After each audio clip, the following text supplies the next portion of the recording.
honestly, hindi ko na-miss maging blonde kasi... Hello everyone, welcome back. And if you are new here, I am Rizza and I talk about business, my imperfect zero waste life, and skincare. It's about high time I update you with my nighttime skincare routine. Merong iba na nag-retain from my last video, which is up here. Pero meron ding ibang mga dinagdag ako and binawas. So, whenever I have, ang gagawin natin ngayon is a normal nighttime skincare routine kapag mas marami akong time in my hands. So, right now, we are on a work trip, but we are winding down early. So, mas may time tayo ngayon mag-skincare nang medyo mas extensive. First and foremost, of course, you have to wash your hands before ka mag-wash ng face mo. Let's do that now. Dito kami sa Tagaytay ngayon to work remotely kasi galing kaming Batangas for a training, a quick training. And then, we decided na parang gusto namin food trip sa Tagaytay. So, we decided to stay here from, today's a Saturday. We will be staying here from Saturday till Tuesday. So, again, that's why I can work remotely is because I was already able to delegate some of my everyday tasks to my team. So, it's as an entrepreneur, it's very important to delegate every tasks sa kanila din. So, yeah, that's how I can do that. So now, let's start with our nighttime skincare routine. I just used this. Nakita nyo na to, sobrang ilang beses na. This has been with me for a couple of years already. Nakita nyo na yan, so hindi ko na masyadong ichichika. Now, for gentle cleansing, I use Sulwhasoo's Gentle Cleansing Oil. Alam nyo naman na gusto ko rin I'm into double cleansing kasi kahit hindi ako masyadong nagme-makeup, as you can see, ayan, halos wala naman. I use sunblock, and double cleansing is important because all of the oil and gunk and dust and everything ay hindi natatanggal ng cleanser alone. So, yeah. Nilalagay ko to on dry skin. And I just wash it off. After my cleansing oil, I go in with my gentle cleanser. Ito, papakita ko na sa inyo yung new bottles ng Lana PH. Oh my gosh. we just launched this February 21st. Tama ba yung date ko? Sana oo, tama. And it now looks like this. Before, nasa transparent bottle siya. And now, ito, favorite ko to, yung bamboo accent ng cleanser. So, anyway, hindi na siya nababasa. I mean, hindi na nabubura yung label. I'm so happy for this. Sorry. The things that makes me happy. And now I'm going in with my Foreo Luna 3. This has been with me for a while now. And so far, it works. Dati sobrang skeptical with this one. But I found na mas unclogged yung pores ko. Mas hindi ako pinipimples compared before. Siguro, this has been with me for a couple of months now, I would say. Tama ba? Yeah, and I love it. I actually have a full review for this one na hindi ko pa rin napopost, of course, because ako lang, alam nyo naman na ako lang yung nag-edit ng videos ko. So, hopefully, makapag-edit na ako more. So, ayan. Anyway, so I just put a few pumps here. Actually, 2 pumps lang from the gentle cleanser. It's like that. Then I try to, para hindi sayang. And I turn it on. Yan. So, naririnig niyo ba yung vibrations? Yan. Sa noo ko muna, this is so relaxing. Just make sure you're not tugging your face. Dapat gentle pa din siya. And then, parang mayroon siyang, may tunog siya eh. Ayun, nagpo-pause siya kapag sinasabi na niyang, okay, ibang section na ang gawin mo. I just really like this because it's so relaxing. Alam mo yun, parang minamassage yung buong face mo. This is not sponsored, by the way, so everything is an honest review and my own opinion. So yeah, that's it. Let's rinse this off. What I also like about Foreo is it's very durable and water resistant siya. Out, then banlawan na natin yung face natin. We are going in with a hand towel. We just pat our face.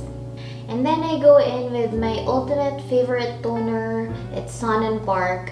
It's Beauty Water by Sun and Park. I get this from Beauty Manila. So then I go in with this one. Actually, marami akong toner, pero sobrang go-to ko lang talaga tong Beauty Water by Sun and Park.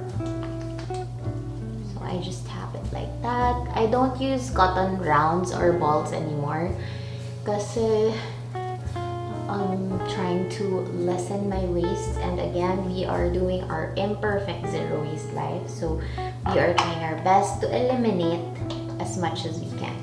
Ako naman, I don't think I need the cotton rounds anymore for toner, so that's it. And now we go in with my ultimate favorite, the Lana PH DNA Repair Elixir. I use it day and night, and look at that pretty bottle! Oh my gosh! Thank you. Sobrang proud mama no? So, I use 2 pumps of this one for my entire face and neck. Sa mga hindi pa nakakaalam ng DNA Repair, what I like about this one is that it's not sticky at all. And then it moisturizes your face so much na kapag gumising ka na kinabukasan, ang fresh. It has central asiatica, niacinamide, and collagen. And it's in a pretty glass bottle with pretty labels. And of course, yung favorite ko ulit na accent is yung bamboo accent. By the way, as a disclaimer, ngayon lang talaga nagsabi, no? As a disclaimer, not all of the products that works for me will work for you. Of course, it still depends on your skin. Again, skincare is hiyangan, and this is just me sharing kung ano yung mga favorite ko ngayon and kung ano yung nighttime routine ko ngayon. By the way, I have combination skin. I tend to get oily on the T-zone and then very dry here. May mga dry patches ako sa cheeks and sa neck. Ayan. Next is another cleansing tool or skincare tool. I invested on this one. It's a Foreo Bare Mini. Actually, I went with this one kasi mas nakakapunta siya sa nooks and crannies of your face. Meron kasi isa pang ganito. It's called the Foreo Bare. Mas malaki siya. Mas mahal. So, that's also one of the reasons why I went with this one. Aside from it, yes, it goes to the nooks and it targets the nooks and crannies of your face. Mas mura to. And as you would know, ang partner kasi dapat talaga nitong Foreo Bare Mini is called Foreo Serum. Sabi, it works best, but for some reason, I can't seem to find one here in the Philippines, laging out of stock. So sabi nila, any gel solution would do. So now, I am currently using this one. It's called, it's the Mizon Collagen Power Lifting Cream. I like this kasi it works. It works for the Foreo Bare Mini. I use it in sections kasi kapag spinred ko lahat agad sa face ko, natutuyo agad siya. I like how this is not heavy on the face and oily kasi ayoko lang talaga ng ganun. So now, we are going in with this one. So website nila, it's called the Skin Gym. Now, I'm going in with my moisturizer. I currently use Happy Skin's Hyaluronic plus B3 Boost Water Cream. It has hyaluronic acid, niacinamide, and ceramides. It looks like this one. Looks like this. And wala lang, sobrang proud ako dito sa product na to. Kasi aside from its local, ang ganda ng formulation. You know what? I really like this moisturizer and ang galing ng, ang ganda ng formulation niya, TBH. Kasi it's all very moisturizing, and hydrating sa face. And it looks like this. The formulation looks like this. Actually, mauubos ko na nga siya. Sabi dito, it delivers intense hydration to quench parched skin and brightens dark spots and uneven skin tone for a healthy, glowing complexion. What I also like about this is that it's not heavy on the face. When I travel, I just bring one moisturizer. Usually, kapag nasa bahay ako, I put on mas makapal na moisturizer. But now, since I'm traveling, I would like to bring as little as possible. So yeah, that's it. Again, do not neglect your neck. Maubos ko na siya.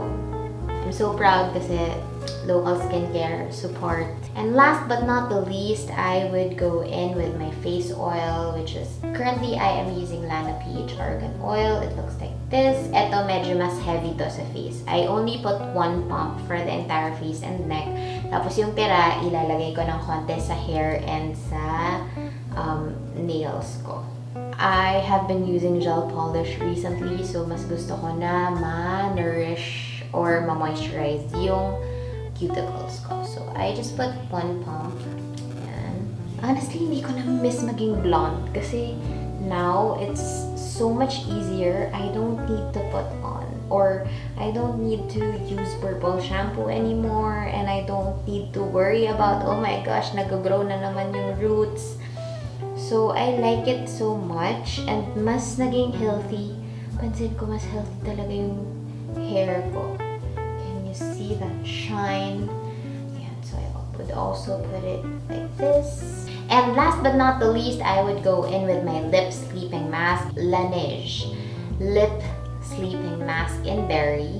Alam niyo, if you have been watching me for a while now, alam niyo sensitive yung lips ko. So this is my holy grail. I have been using this for years now and sobrang love siya ng lips ko. Kasi ako, ang intense ng allergies ng lips ko, as in, I can only use certain brand, hindi lang per brand I can only use one flavor or variant ng brand na yun. Like for this one, if I use the grapefruit one, masusugat yung lips ko.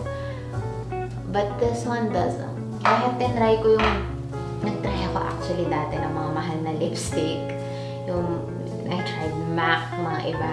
Kaya parang, gusto ko nang ma-experience yung mahal. But, no, ayaw ng lips ko. Ang gusto lang ng lips ko is, for some reason, my lips just likes Maybelline's Touch of Spice. So, lagi siyang nasa skincare cabinet ko. So, yan. That's about it. This is my night skincare routine. I hope you enjoyed it. And if you are into these kinds of videos, please make sure you subscribe and hit that bell so you'll know when a new video is up. Let me know if you have comments and suggestions, lalong-lalo na mga content suggestions down below. That would really help me a lot and I appreciate you so much. I hope you're having a great week and I'm sending love and light your way and I will see you on the next one.